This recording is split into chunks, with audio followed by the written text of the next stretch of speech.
सुहेल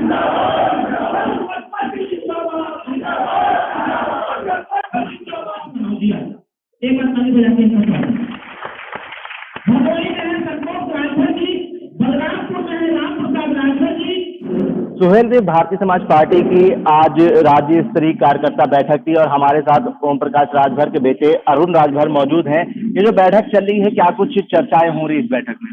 देखिए, बैठक हर महीने की 1 तारीख को सुहेल देव भारतीय समाज पार्टी की हमेशा होती है। आज की जो बैठक है वो बहुत महत्वपूर्ण इसलिए है कि अभी उपचुनाव हो रहे हैं, चाहे वो मैनपुरी लोकसभा का हो, खतौली का हो और रामपुर विधानसभा का हो। सुहेल देव भारतीय समाज पार्टी की भी प्रत्याशी मैदान में है। हमने रमाकांत कश्यप को मैनपुरी से लोकसभा का प्रत्याशी बनाया है और खतौली से रमेश प्रजापति को बनाया है और आज कल में हम रामपुर के प्रत्याशी का चयन कर लेंगे। और उसी संदर्भ में जो हमने 26 सितंबर से एक यात्रा चलाई थी जिसका नाम सावधान यात्रा दिया था, उत्तर प्रदेश के 75 जिलों में हमने जनसभा रैली करते हुए हम पटना के गांधी मैदान में समापन किए थे पार्टी के 20वें स्थापना दिवस के अवसर पर। बिहार के 13 जिलों में हम लोगों ने सभा चलाया।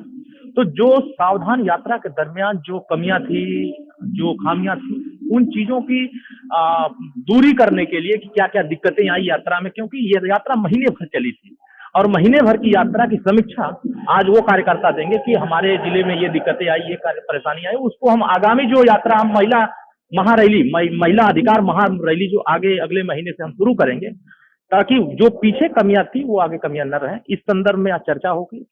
और दूसरी महत्वपूर्ण है कि आगामी नगर पंचायत चुनाव भी होने जा रहे हैं, चाहे वो पार्षद के हों, नगर पंचायत अध्यक्ष के हों, महापौर के चुनाव हों। उन सभी चुनावों के जो लड़ने वाले हमारे पहलवान हैं और जो तैयारी कर रहे हैं, जो संगठन में जिसको जिम्मेदारी दिया था, जो कोऑर्डिनेटर नियुक्त किए गए थे, जिन लोगों की जिम्मेदारी थी, उन लोगों ने संगठनात्मक क्या क्या मजबूती किया है और कहाँ कमी रह गई, उसकी भी समीक्षा किया जाएगा।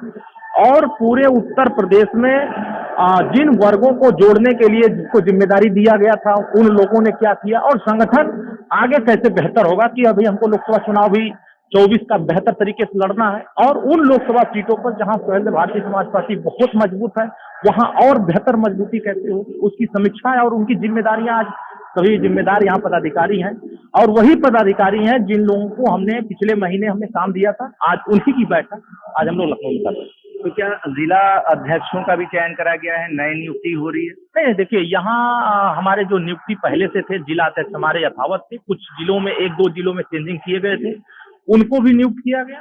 कुछ प्रदेश के पदाधिकारियों की नियुक्ति हुई आज और आगे महिलाओं की भी कुछ जो यात्रा हम लोग चलाने जा रहे हैं, महिला अधिकार महारैली जो करने जा रहे हैं, उसमें महिलाओं को भी जिम्मेदारी देंगे। जिन मुद्दों को लेकर के हम आगे महिला सम्मेलन करने जा रहे हैं, महारैली करने जा रहे हैं, उन मुद्दों को उनके दिमाग में हम बैठाएंगे और उनके जनमानस में महिलाओं को ज्यादा से ज्यादा जोड़ने के लिए हम उनको प्रेरित करेंगे, उत्साहित करेंगे और उनको आगे योजना बना करके कार्यक्रम में भेजेंगे। तो उत्तर प्रदेश सरकार जो महिला सुरक्षा और महिला के सम्मान के लिए बात करती है, उसको कैसे देखते हैं? क्योंकि एनसीआरबी की रिपोर्ट के मुताबिक महिला अपराध उत्तर प्रदेश में कम हुआ है। देखिए, मुझे ऐसा लगता है कि पहले जो एनसीआरबी की रिपोर्ट आती थी या जो महिला आयोग की तरफ से जो रिपोर्ट जनता के बीच में रखी जाती थी, वर्तमान सरकार में महिलाओं के प्रति देखा जा रहा है कि अपराध में बहुत ज्यादा इजाफा हुआ है, कमी आई है। पूर्व की सरकारों में जिस तरह का ग्राफ बढ़ता था, मुकदमे नहीं पंजीकृत होते थे, प्रताड़ित किए जाते थे, धमकाए जाते थे। और सबसे बड़ी के मुद्दे, सुहेल देव भारतीय समाज पार्टी उन मुद्दों को लेकर के जा रही है जिन मुद्दों से आधी आबादी परेशान है। वो शराब की एक बीमारी है। पूरे उत्तर प्रदेश में आप देखेंगे कि सबसे ज्यादा अगर कोई परेशान है महिलाओं में, तो शराब की वजह से पुरुषों से वो परेशान है। अगर गुजरात में शराब बंद हो सकता है, पांडेचेरी में शराब बंद हो सकता है, बिहार में शराब बंद हो सकता है, तो फिर उत्तर प्रदेश में शराब क्यों नहीं बंद हो सकता है? वहां के राजस्व कैसे चल रहे हैं? अगर वहां बंद हो गए हैं तो वहां के राजस्व कैसे मेंटेन हो रहे हैं? फिर उत्तर प्रदेश में अगर बंद किया जाएगा तो मुझे लगता है कि महिलाओं के लिए एक बहुत ही संजीवनी का काम करेगा यह मुद्दा, कि जनमानस में एक लोगों के प्रति जागरूकता, शिक्षा के प्रति आएगा और उनको एक प्रेरणा मिलेगी कि नहीं, हमारे समाज में जो पीड़ा थी वो दूर हो रहा है। जैसे मैंने देखा है कि अगर जेलों की सलाखों में देखेंगे तो सबसे ज्यादा अपराध महिलाओं के साथ करके लोग जेल की सलाखों में, तो इसका वजह सिर्फ शराब है और उसको बंद कराने के लिए। और दूसरी चीज, पंचायत स्तर पर महिलाओं के लिए आरक्षण है। चाहे आप देखेंगे नगर पंचायत में या जिला पंचायत में देखेंगे तो पूरा आरक्षण है, लेकिन लोकसभा और विधानसभा में आरक्षण है नहीं। तो विधानसभा और लोकसभा में पंचायत स्तर की जो तर्ज पर हम लोकसभा और विधानसभा में भी आरक्षण 33% हम उनको देना चाहते हैं। आबादी तो 50%, अगर हमारी संख्या 50 है तो उनकी भी 50 है, तो हम 50% की मांग कर रहे हैं। और दूसरी चीज है कि जिन मुद्दों को लेकर के श्री अखिलेश यादव जी बड़ा बाजा बजा रहे थे 2022 चुनाव में कि हम जातिवाद जनगणना कराएंगे, 4 बार सरकार थी तो जातिवाद जनगणना नहीं करा पाए, बहन जी की सरकार थी तो जातिवाद जनगणना नहीं हो पाई, कांग्रेस की सरकार थी तो नहीं हो पाई। सुहेल देव भारतीय समाज पार्टी उन मुद्दों को आज भी जिंदा करके रखी है कि जब तक जातियों की गिनती नहीं होगी तब तक उनकी भागीदारी तय नहीं होगा। और हम कैसे तय कर पाएंगे कि किस समाज में कितना आबादी शिक्षा पे अग्रसर है, कितना रोजगार में अवसर पाया है, कितनी नौकरियां पाया है, कितने लोग विकास के रास्ते पर, वो हम लोग तय नहीं कर पाए। और विकास के रास्ते पर तभी जाएगा जब उस समाज की गिनती होगी और उस समाज को शिक्षा के लिए बजट अलाट होगा, स्वास्थ्य के लिए बजट अलाट होगा, नौकरी में कितना वंचित रहा है उसको दिया जाएगा। मुझे लगता है तभी उसकी प्रगति हो पाएगा, विकास हो पाएगा। और दूसरी सुहेल भारतीय समाज पार्टी का मुद्दा है रोजगार परक शिक्षा। आज देश में बेरोजगारी बहुत चरम सीमा पर है।